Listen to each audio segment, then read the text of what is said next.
Hey everybody, this is Dixie Vogel from A Fool's Journey. Hi, and I'm Josie Case from Shock Therapy. How's everybody today? Everything looks good out there as far as I can tell. Today we are talking about working with the element of water. We are actually kind of going back to our original element discussion where we kind of breezed over all of the elements and trying to pick back up water since it is, well, from my own astrological obsessed standpoint, we're going to have an influx of water here before too long, before the end of the month. And it is something that is unique and interesting to work with, and it's something that not a lot of people are comfortable with. So we figured we would go back and pick up some more tips and pointers as far as how to deal with or how to work with the element of water this time.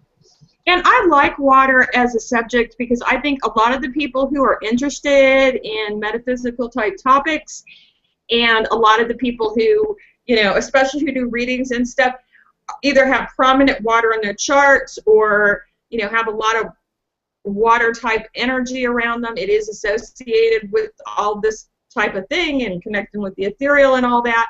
And so to have a really good understanding of how it works is enormously helpful. So not only is it timely, but I think that it's particularly useful to the kind of people who come and hang out with us. Yeah, I like it. I do. We both have a tendency to attract more water types, to interact with more water types, and not that we have a preference, because believe me, water actually does get to us too. Sometimes we have to deal with the overwhelming emotions and do all the things that you have to do to maintain your personal collection of water that you keep in your body. Water is a very important element. And for one thing, it is the only one that goes through all the stages of existence as far as gas, solid, or liquid. So it's very malleable, very shape-shifting. It does connect directly with your emotional body. And when I talk about your emotional body, your body is mainly water to begin with. So that makes the element of water, as far as taking care of your health and being the best you that you can be, that's a big deal, because that's 80% of you.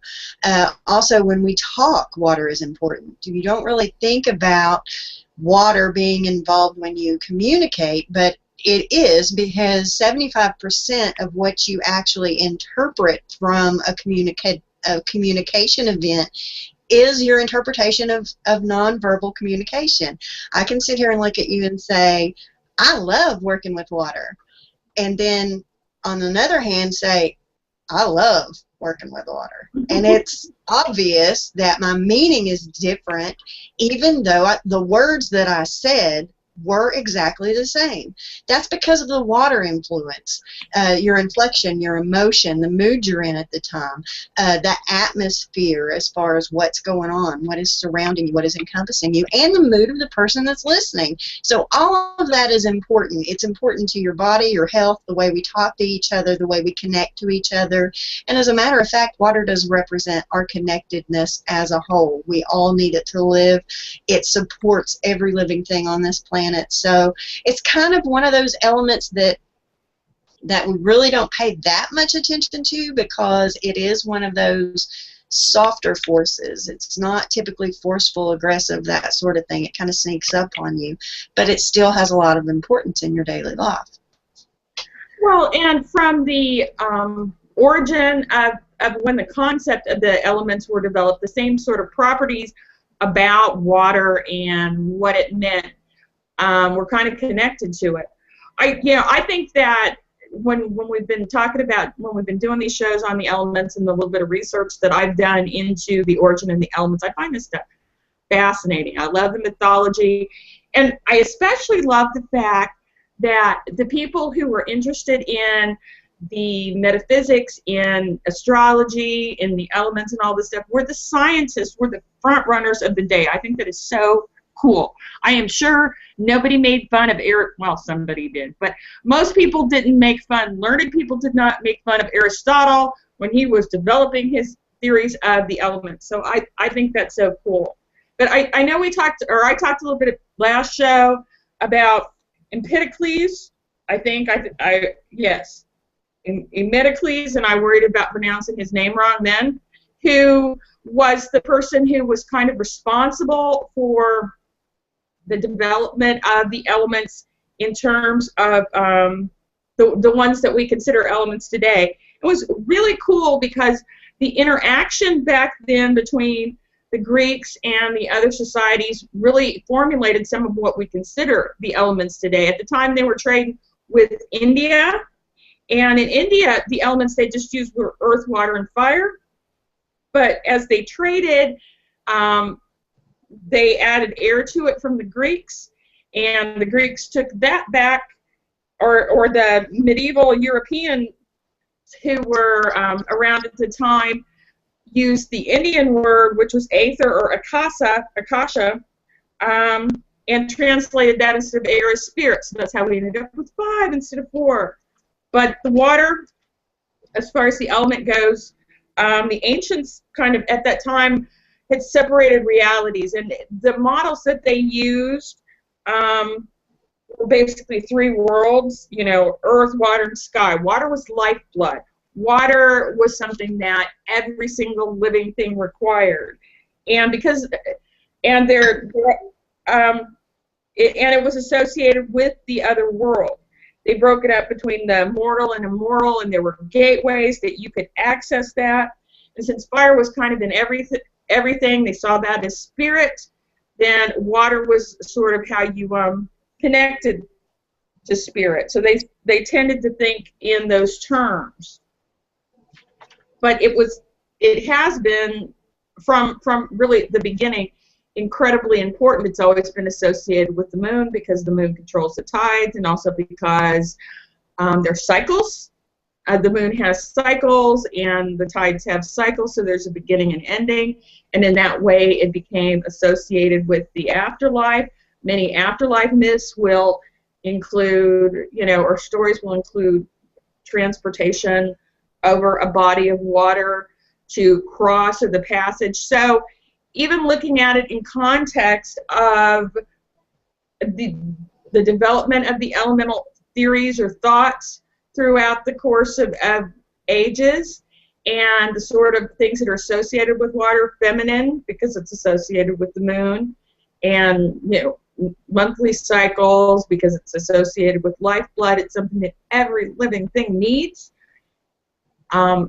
Taking all this together, it's like I think we just tend to give water a cursory look and don't really acknowledge how very central it is in the concept of all of the elements and in our everyday lives. Yeah, and I love when you talk about you know, the philosophy behind it. I enjoyed it the last time that we met, and every time that you bring it up, it kind of expands it, you know, for me, and I appreciate that. Also, you mentioned that we're kind of like scientists in this regard, pioneers as far as that goes, and that's absolutely true. Dixie and I work avidly, you know, with this stuff, and what we give to you is actually what we learn by experience. We get to meet a lot of interesting people that are also kind of, you know, experimenting as far as trailblazing in energy science and that sort of thing, working with metaphysics, and it's great. You know, it's a great community to be in 99.99% of the time. You just don't want to be there when Josie's in a bad mood because she's a water person, and I make life miserable for people sometimes like that. As far as talking about water from a personal perspective and dealing with your own water as far as your emotional body and how you can maximize your ability to do that, one of the big things to think about is the condition of water. Ideally, you want to find water in a state of purity where it doesn't have any, you know, any metals or intoxicants or or any dirt or anything like that in it that can make it cloudy or muddy. So in terms of your emotional body, an actual physical detox, cutting down on the amount of chemicals that you take in through your diet, cutting down on the amount of caffeine and stimulants that you take, all of those are going to help you keep a cleaner internal system as far as your water is concerned. Another thing that water regulates as far as things that happen in your everyday life is your sleep. In order to direct your emotional body to the most effective level, you've got to make sure you're getting enough rest. You got to make sure you're getting enough sleep. That's important. If you're all hopped up on sugar and caffeine, you're not going to be sleeping very well, and you're not going to be able to deal with your emotions as well, or be able to perceive the emotions of others as well. So if you're working with water, you're going to want to think about resting, eating, chemical-free foods. Remember, whatever you take into your body is actually becoming your body and does affect it, and that affects how you relate to your emotional body as well. Being grounded as well also helps with working with water. If you go to try to pick up water with your hands, you can scoop it up and you may be able to get a little bit, in a pool inside your hands, but most of it's going to run out. So if you're working with water, you're going to want to put boundaries around what you're doing. Give it some kind of container. You don't want to let it run rampant. It is something that is better directed than just allowed to run loose, and you're going to be better able to direct it if you mind those tips as far as how to manage your own emotional body. That's going to give you a leg up as far as working with water in general. And I love the fact that the concept that you're talking about, like, okay, putting water in a container, it reminds me of the idea that when you are working with water, you can use both literal and the metaphysical, energetic concepts together. In other words, if you are feeling overrun with emotion, or you don't like the emotion that you're stuck in, take a shower with the intention that it's going to wash that emotion off. If you have some feelings that you don't want, wash your hands. Thank you. My husband brought me my notebook. I forgot. Isn't he sweet? Babe? If you have emotions that you don't want, wash your hands with the intention that you're getting it off. If you feel overwhelmed emotionally, or energetically or psychically, and you're getting a lot of stuff that you don't want, you can literally put a container on it. One of the reasons why people want to hide under the covers or wrap themselves up or whatever when they're feeling a bit overwhelmed and like it's too much is because it does contain those emotions. And I think that there's a certain level inherent in the activity that's helpful, but if you actually go to the trouble of saying to yourself, this is what I want to do. I'm looking to contain these emotions or get rid of these emotions or do this or do that with them, or these feelings or this energy or these thoughts or whatever it is that's bothering you, it makes it a lot more effective because you're doing it with the intention, you're doing it with the focus that this is what I wanted to do. And Josie mentioned boundaries, just kind of reminded me when we were talking about topics for this show that boundaries is something that's been on my radar recently. It's been kind of ping, ping, ping, and the importance of that. And I think that particularly folks that are sensitive sometimes can be really, really sloppy with that or struggle with it because it can be difficult to separate out what's yours and what's somebody else's. And the nebulousness of it is both what makes water energy and the water element both so challenging and so incredibly awesome at the same time. It's that whoosh, whoosh, where does this start, where does this end, and the difficulty grabbing onto it that makes it such an amazing and kind of singular sort of element. You know, and I guess you probably see that to some degree in the personality traits of the people with the various astrological, with the water signs, don't you? The kind of really powerful but really hard to pin down quality that you get with water, the water element in general. Yeah, that is definitely reflected in our astrological signs that are represented by water, and that is, of course, Pisces, Cancer, and Scorpio. Um, with these three elements, you don't have to have your sun or your moon there to have a strong sense of water in your chart. You can have aspects that give you that, or house placements in your astrological chart that kick that up for you. One thing I can tell you as a water person myself, Dixie was talking about boundaries. When I first started my study of astrology, I didn't have a clue what boundaries were. Never heard the term. And when it was first introduced to me and explained to me what it was as, you know, this area that you kind of wall off and don't let anybody touch, I actually went through my list of things that were like that, and the only thing that I could come up with is I don't let anybody fold my towels, and that had absolutely nothing at all to do with the concept that was trying to be explained to me. Maintaining and creating strong boundaries as a water person absolutely changed my life. If you are Pisces, Cancer, Scorpio, or you have heavy water in your chart, I greatly encourage you to introduce yourself to Saturn and learn how to build some boundaries around your emotions, because once you do that, once you ground that out, and once you are allowed, once you put that shield kind of in place, which is what a boundary is, you are more able to interact in the world because you are acting from your true self that is not being influenced by all this outside water. You're really in yourself and reacting to situations as yourself, and that can be hard for water to do. Number one, water recognizes one another. If I meet somebody on the street and they've got a lot of water, I know that. I can feel that, because that's what water does. You kind of recognize that. Water will follow each other. If you try to separate it, it will separate, but it'll find a way to get back together. And that's one of the things that water represents as an archetypal element, is our sense of connectedness, our sense of intuition, our sense of language that happens without the spoken word, what we feel.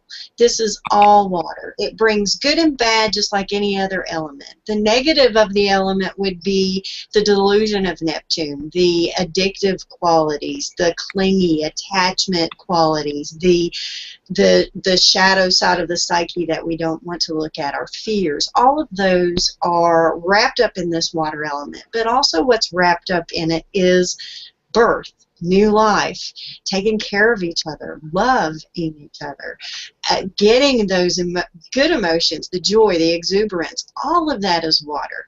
And the more that you are able to maintain your boundaries and keep your own emotional body clear, the more you will experience the positive aspects of water. And that's kind of the point. With Pisces, that is represented by Neptune. So if you have a lot of Neptune aspects or planets in the 12th house, then that gives you that Piscean, primordial, embryonic fluid type energy in your system. If you are Cancer, that is ruled by the moon. So, of course, the moon's movements, we know, affects the water on the earth. It also affects the water in our body.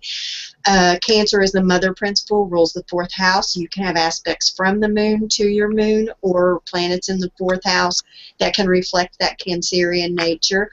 Also, Scorpio is our other water element. It rules the 8th house. So far, we went 12, 4, and 8. And if you know anything about astrology, those are some packed, full, elusive houses right there that affect just about everything that you can imagine. Scorpio is our 8th house, which, of course, rules death, sex, rebirth, everything dark and feminine and mysterious and powerful is held in that 8th house. So this is the type of stuff that we're talking about as far as water is concerned, and the different ways that it can manifest. And like I said, even if you don't have sun or moon there, you can still have quite an influx of water. As a matter of fact, I think a lot of Virgos right now, a lot of our Uranus and Pluto conjunct Virgo people are finding out really subtly at first, and then more like a tidal wave at the end, what this Neptune water type energy is like, and learning new ways to deal with it. And actually, whenever you're having problems with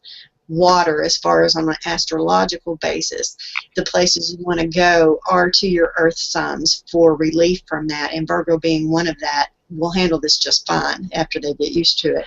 But it is a little bit disorienting at first.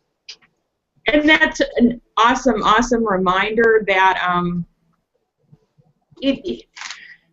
it's not so much an element is positive or negative, or water is awesome or it sucks. It's keeping it in balance and kind of having some control over it. And when we talk about boundaries, it's not just being able to put the boundaries up, it's also knowing when and how to pull the boundaries down a little bit. Water in particular is not something you want to do without enough of. The water element rules not only intuition and psychic stuff and feminine stuff and mysterious stuff, but just like in the tarot, the water element rules love. It is our connection, as Josi said, to other people. This is where we make a real heart connection. And so the idea that, well, you know, who needs all this water, blah, it's overwhelming. Well, you kind of want some of it. So it's important. Water is very healing. Water is very cleansing, both literally and figuratively. Water energy can be transformative in much the same way that we think about Pisces if we're into astrology, and how Pisces can be either being completely lost or completely transcending. So it's extremely, I think of water in particular, I mean, I know all the elements are powerful, but I think of water in particular as being an extremely powerful and a lot of times underrated element. Just like water can etch through stone, whereas, you know, it's, well, I mean, other things can too. It takes a long time, but it's the flow and the subtlety can make such a huge, tremendous difference, and it can change things so much that it's easy for us to kind of forget, literally and figuratively, because water energy is difficult to grasp and difficult to remember. So it doesn't make sense. You're exactly right. Exactly right. As a matter of fact, our water element that rules Cancer is also in charge of our memory, you know, so that can actually help you in that area as far as keeping your water clean, is doing memory exercises. Who would have thought?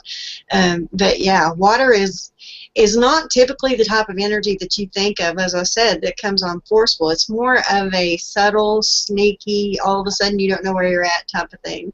But it is also those happy feelings that sneak up on you, and those feelings of connectedness that you feel, you know, it's the joy too. So the more apt that you're able to deal with it, the more you are able to feel those more positive things. So if you wanted to invoke water, if you wanted to bring more of that element into your life, and I'm sitting here thinking, if I had any more water in my life right now, I seriously would have to wear swimmers. I already wake up with the taste of salt water in my mouth most days anyway. But if you would like to become more familiar and more comfortable with water, there are several different things that you can do. One thing that I wanted to talk about is actually getting in the water, as far as you know, you don't have to really be afraid to go outside when it rains. If it's not thundering and lightning and it's safe, and you haven't done it since you were like a 6-year-old, get your butt out there when the next shower hits and just feel that water. Feel the connection of the water coming from the sky on your body and down to the earth, because that is one way that you can invoke that and kind of tingle that emotional body of yours. Also, long soaking baths will help you get in touch with your emotions. Anything that makes you cry, anything that makes you have that emotion that you can feel. And there are some people out there that really aren't connected with emotion. And these are the ways that you can do it safely, you know. You can also bring in totems, the creatures of the sea, bring in paintings of mermaids, seashells. I've actually got a collection of seashells right beside me. Those are nice gifts from the sea. You can think about your animals, the manatee, dolphin, orca, things like that. You can bring actual statues. You can bring prints with their pictures on it, clothing, however you want to go about to kind of invoke those spirits of the water. Also fish. You can eat seafood. That helps you get in tap with your emotional bodies. You can talk about your emotions. That's one thing that people kind of shy away from because emotions are a very personal, very private thing. But getting them out of your physical body, out of your throat, and out of your mouth sometimes helps you understand them a little bit better and kind of make that connection of logic and reason to settle down what may be going on. And plus, it helps you get some feedback from others. So talk about your emotions. Talk to yourself about your emotions. Just acknowledge them. That's all going to invoke that water into your life, and don't be afraid. If you're not used to working with water, it can be something that's a little scary because, like Dixie said, it's hard to contain, it's hard to grab onto. And in the type of society that we live in, particularly in America, this is not a realm that is normally entered into with enthusiasm. You know, we want to be more logical, we want to be more business minded, we want to be busy, we want to be progressive. Emotional body and this feminine type energy has been neglected and degraded for a very long time. So it's not something that you think about on a daily basis in our culture, but it certainly does affect it, and it does affect your decision making, it does affect your relationships, it does affect how you feel, because that's what it does. It is what you feel. So getting in touch with that helps you.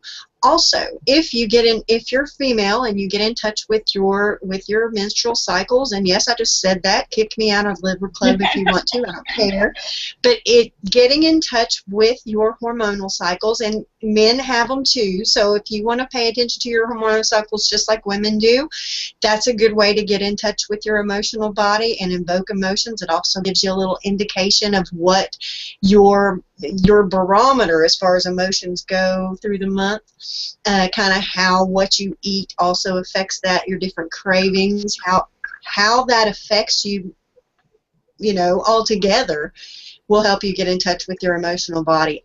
And following the moon. I could preach on following the moon for eons, but I can tell you right now, I just went from a corporate schedule like Monday through Friday, 9 to 5, about 2 months ago, and entered into following this time schedule set up by the moon. Yeah, completely different experience.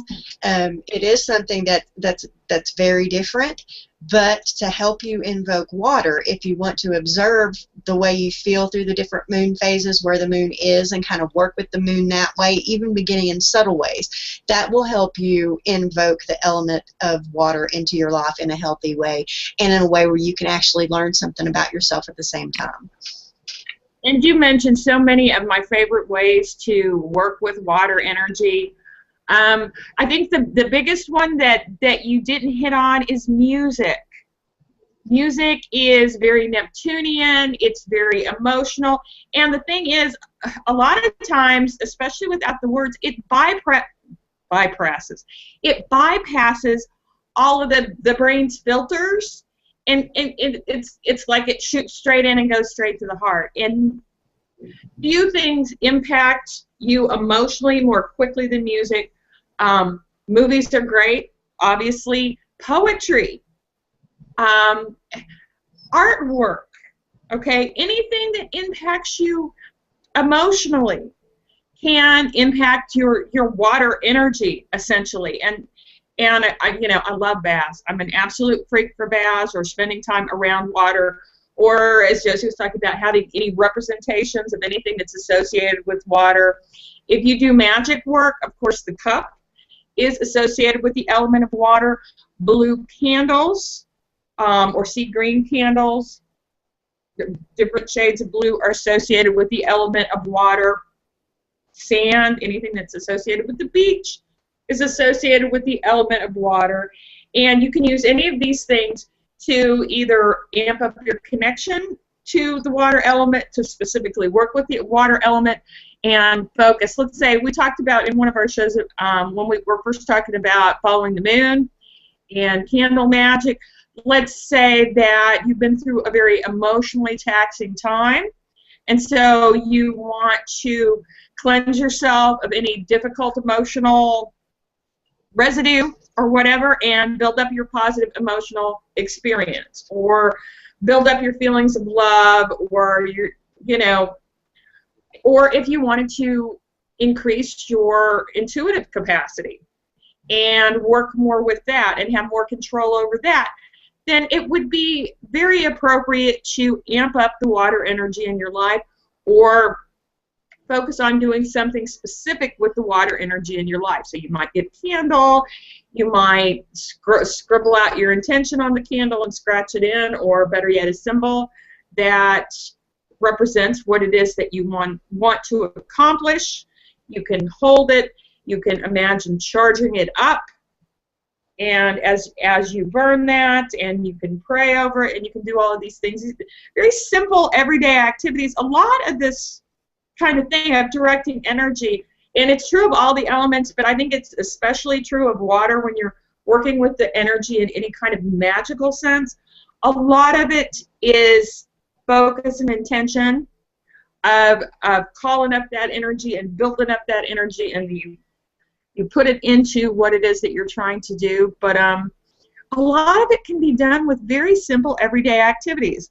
Let's say you wanted to increase your intuitive capacity, and so you're focusing on the element of water. So maybe you have your water jug sitting next to you, and you focus and you think and you say to yourself, okay, as I drink this water, I want it to cleanse me emotionally. I want it to help me to get in touch with the element of water and water elemental energy. And you have that intention when you do it, and you have that intention when you drink all day long. And essentially what you're doing is you're calling up that elemental energy in your life, and you're helping yourself get in better touch with that. And all these little things that you do add up to essentially create this magical energy that you're looking to do. I am all about doing the little things, the everyday things that help build up or help accomplish what you're looking for, because that has tremendous power, in my opinion. But I agree. And the things that you would be looking to call upon water specifically for, or the things that I would be most likely to use it for, in my opinion, would be any sort of loving connection, emotional healing, dealing with grief, anything that has a maternal feel, anything that's associated with the moon or emotions, psychic ability, boundary issues. What am I missing? What kind of things would you call on water for, Josie? Because I know I'm missing stuff. Well, to call on to water, you know,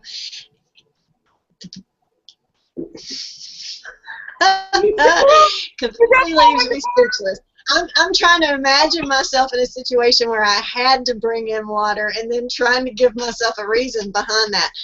But yes, to increase your intuitiveness, to make you feel better. You may be a water person and don't realize it, and can't understand why sometimes you feel horrible and there's nothing wrong with you, and that's a boundary and an empath issue. It helps you turn up your compassion, your love. It frees you up to have more intimate relationships. You know, one of our water houses, the 8th house, Scorpio, rules intimacy, and in order to have healthy, intimate relationships, you've got to have good water flow going on there between you. That's part of your chemistry. And you can't have good water flow going between you if somebody's water's dirty. So those are kind of the reasons why.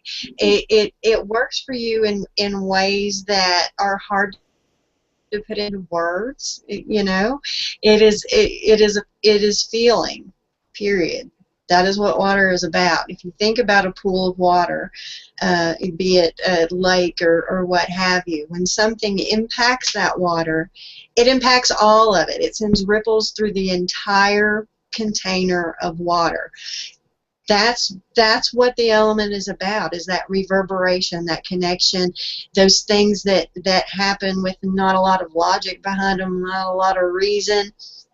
And like I said, you know, if you're currently not comfortable with it, then turning the volume up on it could result in some really fulfilling and satisfying experiences, because that's part of water too. that's part of the reasons why I would turn it up, would to be actually to feel and to be able to connect with people and have those interpersonal relationships that contain intimacy and trust. And in order to do that, you have to invoke your water element. You can't do it without it. When you think about having a baby, children, you're going to want to invoke your compassion, your nurturing capacities, your ability to forbear things. So yeah, it's an important thing, and it's a sneaky thing. It's a thing that, like, in our society, we're not really comfortable with, but no less important. Some of the things I wanted to talk about as far as bringing the element of water into your life, I looked up 2 specific stones that were products of the sea, and I kind of researched them a little bit to find out what they actually do, what these products of the sea bring you. So I'm going to put my glasses on here because I'm a water person and I can't see. Sometimes it does affect your eyesight. But the 2 that I decided to look up were coral, which is actually not a stone, but it kind of becomes a hardened, petrified sort of stone. But coral is alive in the sea, and when it breaks off and dries, it becomes something that washes up on shore, and we encounter it when we go to the beach. Another great way to invoke water, by the way, you have my permission to take a vacation to the beach or a waterfront to kind of explore this a little bit if you need to. Tell your husband and your boss I said it was okay. As far as, let me stop and mention this book really quick, because Dixie talks about my knowledge of crystals all the time and stones. Everything I know really comes from this book. It's the Essential Guide to Crystals. What's in here is a page on just about every stone and type of thing that you can think of. There are practical ideas that you can use them for. It tells you what they're about. It tells you stones that can be substituted for it. So it's by Simon and Sue Lilly. It's the Essential Guide to Crystals, and this is my brain on rocks right here. Coral. Back to that. The keywords for coral it has here is community, which talks about the connectedness property of water, strength. Yes, water is an element that is underestimated very often, but it is a very strong element. Even though it is subtle and underestimated and not forceful, it can wear down rock. It can put out fire. It can wash away earth. Of course, air can pick it up, but still yet, pretty powerful stuff. So coral can bring you qualities of strength. So if you're invoking water, you may want to have some of this around to give you some control, some manageability over the waves there. And again, it mentions connectivity. The magic properties of it heightens awareness of the need for others. That's a compassion element, which is purely water. Also, empathy is involved in that. Helps us understand how all life connects. And it's also a protective element to have around. And that's always good when talking about water because, like I said, water's not always obvious. And it doesn't take a whole lot of energy to influence it or cause it to ripple. So protection and boundaries, again, comes into play when you're talking about it. One of the practical ideas the book gives is to gently stimulate and warm the circulatory system. So you're talking about blood, which is part of our water body in our body. Place red or pink coral at the root, sacral, and brow chakras. So according to this, that's going to help you stimulate the circulatory system if that's a problem for you. It also talks about fertility. Apparently coral is something that increases your fertility and also increases your drive to satisfy your desires. That is so Cancer and Scorpio right there. I don't know what to tell you, but it's very much all found in the properties of coral. The other one that I looked up was pearl. Honestly, I'm not that familiar with pearl. I don't work with it that much. I don't really have an affinity for it, but after reading about it, I'm starting to think maybe I should. The key words for it are sensitivity, tolerance, and alignment. That makes sense with all of our water properties. It would make sense that this would come from the sea because sensitivity, tolerance, and alignment are all of the higher vibrations of water energy. What it does as far as healing functions is regulate the glandular function. Again, that's part of our water body that we have inside our flesh and blood, so that makes sense. It optimizes assimilation of nutrients, meaning when you eat something, pearl can help you pull all of the good stuff out of there and put it to use. That makes sense, definitely, as far as cancer is concerned, because that's how we feed, how we nurture ourselves and others. So there you go, direct from the food. It can help you pull out that good stuff. Also says it energizes the sacral chakra. With a lot of this water energy, we talk about the undercurrent, the underflow, the depth, the feminine type of energy this is. And a lot of that does connect to your lower chakras. So in terms of sacral chakras and coming from the sea, that makes sense too. Also, it reduces worry, anxiety, and frustration. Worry, anxiety, and frustration are when your emotional body gets in distress. That's what happens when your water is not working correctly. You don't want to worry, you don't want to be anxious, and you don't want that water to be shaky, your emotional body to feel shaken. What's going to help you with that is all your earth elements, as far as Virgo, helping you separate and disseminate information, separate fact from fiction, what's real and what's not, because water can confuse that. Your Capricorn, taking charge and being resourceful and being grounded. Look to your Saturn. And also your Taurus, your steadiness, your heaviness, your stableness. That will help you when you're dealing with anxiety, worry, and depression and things like that, which are all negative, more negative expressions of water element. Still things that can be manipulated and turned around if you are working with it properly. And I'm really, really glad that you brought up the sacral chakra, because I hadn't even thought of it in this context, which is silly. The sacral chakra does rule the element of water, and the kind of things that are associated with the sacral chakra are associated with water energy. So you have not only, your expression and some basic intuition issues, but emotions and creativity. It's a huge chakra for creativity. And if you'll remember, or from your chakras, it's about 1 inch or 2 below your belly button. Its color is orange. If you're wanting to amp up creative projects, it's a great chakra to work with. You can, we talked about in another show specific stones and oils and whatever, but a really easy way to remember it, if you can get a hold of a picture of the chakras, is look for the colors. In this case, we're talking about orange.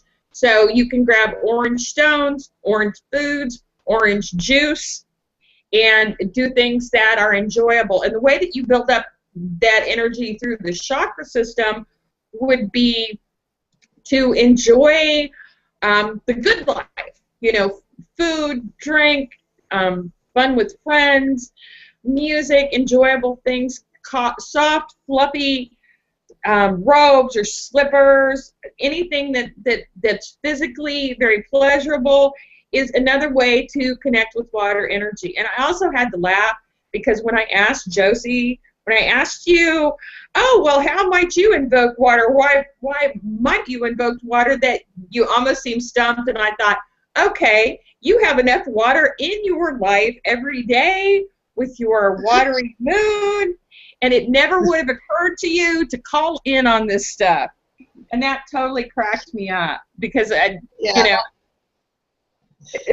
took me a minute. I was like, wait a minute, why would I need to do that? And it is true. If you read any of my stuff, or you know me at all, you know that water, man, I'm there. I practically talk like a dolphin and whistles and squeak, all that stuff and the gills. But water is important to everybody, not just people that are drowning in it like me. And I like that you brought up the sacral chakra, because honestly I didn't really think about it either until I started researching these stones, and it started bringing up these lower chakras, and I thought, oh wow, that makes a lot of sense. Of course it does also influential as far as the upper chakras too, because we're talking intuition, and that's right up here in these upper ones, so in a way it kind of connects them all. Particularly important to the heart heart chakra, of course, as far as giving love and receiving love and things like that. So it's kind of a common theme through all of them. So I think we should probably get the point and realize that we need to pay attention to it. I'm also noticing, too, sort of a rise in, and as far as astrology goes, I'm attributing this to Neptune and Chiron and Pisces, kind of a rise in this awareness and a rise in the waters in general. And, you know, there are some people that do feel this influx of water and feel a little bit uncomfortable about it. And that's perfectly acceptable. I mean, you know, it's not something that, like I said, that everybody talks about, that not everybody is used to. Things that can help you as far as coping mechanisms with water, of course, is your grounding and your eating and your diet, all of that stuff. Also, there are stones that can help you, and usually when I'm looking at someone that is having trouble coping with too much water, the stones that I go for immediately are your grounding stones, your hematite, your obsidian, your tourmaline. All of those dark, earthy stones are really good. Also, the energizing stones. If you think about the type of activity that goes on in water, unless there's something powered by a motorboat, it's usually associated with something slower. You know, you do swim, you can swim fast, but still you've got that resistance of water to work with. So it still does affect those kind of activities. So slowing down and taking time to kind of work things through also helps. Things may feel like they're moving in slow motion if you are receiving a huge influx of water. And our physical ability is hindered, slowed down, tired, drained. When you get Mars in influence with the water, it changes a little bit. So, you know, once you get that in there, you got to start thinking about your rest, and any of your energizing stones are going to help you as well. A lot of times when you're having an influx of water, you will be more tired, you will be more disoriented, you will need more sleep. So if you are in a period where you need to be more active, then your energizing stones are going to help you. Kind of sunstone, citrine, any of your reds, yellows, oranges, and that work on those sacral energizing chakras are of help when you're dealing with an influx of water, because it's going to give you a little bit more of a return as far as energy is concerned. Also, when you're doing things, if you are working in an activity that feels draining to you, and you know, this is real life, sometimes we have to do that. You're not always going to find that perfect exchange of getting back just as much energy as you put into something. But if you're in a situation like that, your sunstone, your orange and yellow citrine, your yellow sapphire, all of that's going to help you energize those centers and get through the drag that an influx of water can create. Also, it's a good idea to kind of let go of control a little bit. I know that sounds scary, but water is a lot about surrender, trust, understanding that connectedness, understanding that there are things that we don't always understand, and surrendering to the waters and floating in them. And lots and lots and lots of people get nervous when I say that, but you can't fist fight Neptune, people. You know, he comes and you can swing at him and you can get really mad at him, but Neptune also, and water also comes in the form of gas, you know, so you hit it and it goes right through, it does no good. Sometimes it's best to just give into it. Have an emotional purge day. Play some old, you know, romantic movies and just let yourself cry. And I can't believe I forgot to talk about music. That's like my big thing. But yes, put on some emotional music. Let yourself and your emotions get out. And you can do that through crying. You can do that through joy. You know, dancing is a wonderful water activity. Turn on the music, turn it up, get moving, and that also will restore your energy and give you a way to work through those emotions in a way that doesn't have to be verbalized. You know, water is such an elusive and important entity that I just thought it was really important to talk about. And there are so many different ways that it can creep up on you, and so many different ways that it can be of use. And like Dixie said, a lot of those ways are really simple. We do use water in every day to cleanse ourselves and to cleanse the objects that we use. And you can use water, invoke water in your daily practices really simply by making moon water, which is basically taking a container of water, placing leaving it out under the full moon overnight and letting it soak up those reflected rays of the sun from the full moon and charge it up. And from there you can use it to clean your magic utensils. You can use it to spritz your space. You can charge it with stones and make elixirs, or you can make tinctures, and that's really easy. It's something that you can incorporate every day into your daily routine, and all you need is a glass of water to do it with, and a full moon, which we happen to have coming in on the 12th. Exactly, coming right up. When you're talking about stones, I do want to add one of my favorite stones for an OD of water stuff. I mean, I like all the grounding stones that Josie mentioned. Howlite, which my piece is over there, so I don't have it for visual aid right now.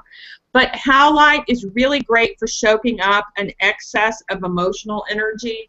I mean, it's a very porous stone, and it's actually sometimes used as fake turquoise because it has veins on it, and it's white, and so it's easy to dye. But in energetic terms as well as in physical terms, it's really good for soaking up excess stuff. So that's great. The other thing is when I am feeling overwhelmed with water, I do shower. Naps are awesome. Naps are really, really helpful for when you've got like an influx of too much water energy. And the other thing that I found is very helpful that I can do on very short notice, because I am having some watery stuff going on in my transits in my life. And Josie's been kind enough to help me through some of that. But one thing that I find super helpful when I'm having too much water, basically too much water energy, is to run and grab me some hematite and sit down and just burn that water energy off through a couple minutes of meditation. If I can't get outside the ground or eat something, which also helps ground you, or do some of the other stuff, it takes literally 30 seconds to a minute, and just clearing my mind and you know, going to my little inner temple that I go into in my imagination, and experiencing that for a few minutes is enough to kind of lower the float feeling that you get when you're being inundated with water energy. So I thought I would share those tips along, because that's really kind of helped keep me sane since I've been dealing with more of it, at least as sane as I'm going to get. So I'm happy with that. But yeah, it can be a lot. And the other thing is, if you're kind of syncing it up with the idea of the sacral chakra, which, because the energy is very similar and connected, if you do have too much water, there's a potential for tendency towards overindulgent behavior, addictive types of behavior, you know, alcohol and drugs and escapism and spaciness. No, not that I would know anything about that. And losing touch with reality. So as much as I do like water, and I do like water, I also tend to like people who have a lot of water energy. I know that too much of it, you can drown in one way or another. You know, you can lose track of where you are and what you're doing, and really have difficulty coping, and hence the phrase treading water. So you don't want too much, but too little gives you a very flat, joyless kind of existence of denial. You want just the right amount, but it is a really useful, helpful energy to be able to work with at any rate. But yeah, I wanted to make sure I mentioned that stone, because I love howlite for emotional overwhelm. It's really helpful to me, and I appreciate learning about the coral and the other stones too, because I did not know about coral or pearls and how much they could kind of help. But that's really cool. Yeah, I didn't know anything about them either, and like I said, I don't really need to add any of the water element to me, so I kind of look more towards the grounding sort of things instead of trying to turn things up. Also, any of your clarity stones are good, especially when thinking about water your lapis lazuli. Amethyst is another good one. I pretty much wear it all the time because it does help you get some clarity and vision, and also brings those positive water vibes, that loving, nurturing energy close to you. And if you're going to have water, that's the kind that you want to have. It's funny that you were talking, you know, you were hitting on all of my favorite stuff. You know, she's talking drugs and alcohol and music and all, and I'm sitting here going, yeah, right. No, no, but really, there is so much about this element that is about balance and proper use, because the same thing that does give you those addictive and escapist type of habits is the same type of energy that will give you a profound spiritual experience, a profound emotional experience, and a profound compassionate experience without any kind of chemicals at all. You know, there is a very fine line as far as how you use water and how it can affect you, and that's why it's important on a personal level to find out what your capacity for it is to begin with, because that makes it easier for you to deal with in the long run. And Neptune eventually finds everybody. I mean, it's like he found me 40 years ago and never left, and now he's creeping up on everybody else I know.